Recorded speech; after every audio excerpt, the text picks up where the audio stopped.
Okay, so a lot of hot air goes through the chimney. So what we're doing here is plugging it up. Jeremy? The dampers don't seal very well, so the idea is that, and in this particular application, there's a thing called a, what is it called, Jeremy? The balloon? Chimney balloon. A chimney balloon that won't work in this application due to the various things in the chimney. Okay. So rather than try to seal the chimney, we're going to seal the front opening. Okay, so Jeremy, what's the job at hand here? What I'm doing right now is we have a piece of plywood that we're going and half-inch pipe wrap. We're going to actually take this pipe wrap, mitering the corners. We're going to put it on top. We're going to put it on all four sides, and eventually push this in the front here to try to seal off this front area. Okay. It's not the best choice. The chimney balloon is the best choice. Because of the size and shape of the interior of the chimney, we can't do that.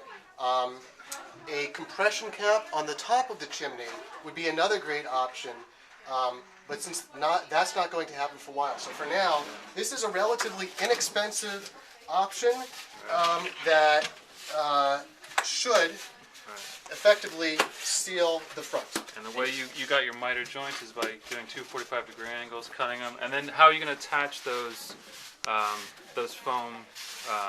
I'm going to use, because this is only half-inch thick plywood, I'm going to use some thin wood screws with sealing washers, perforated sealing washers. All of this stuff can be purchased at any hardware store. Okay. And then the other thing, after this is done, the person can pull this out when she wants to make a fire, and she's going to have some sort of grate over this, so it's not going to look terrible while it's actually plugging the hole.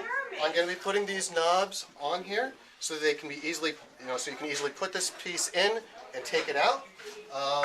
And the homeowner is actually likely to paint this black, so that once this is in and the glass piece is in, it's going to look just like it did before. So you just cut and you just measured this exact opening here? So I cut the wood smaller than the size of the opening, so that this, in theory, will be a tight fit, will be a snug fit. Now we got some issues because we do have some pieces of metal that are pushing down here. This is not going to be as effective as a chimney balloon. Right. But given that we've exhausted all other options, it's really all we have left as something that can block the air. The finished product is what? So what we've got is, we put it in.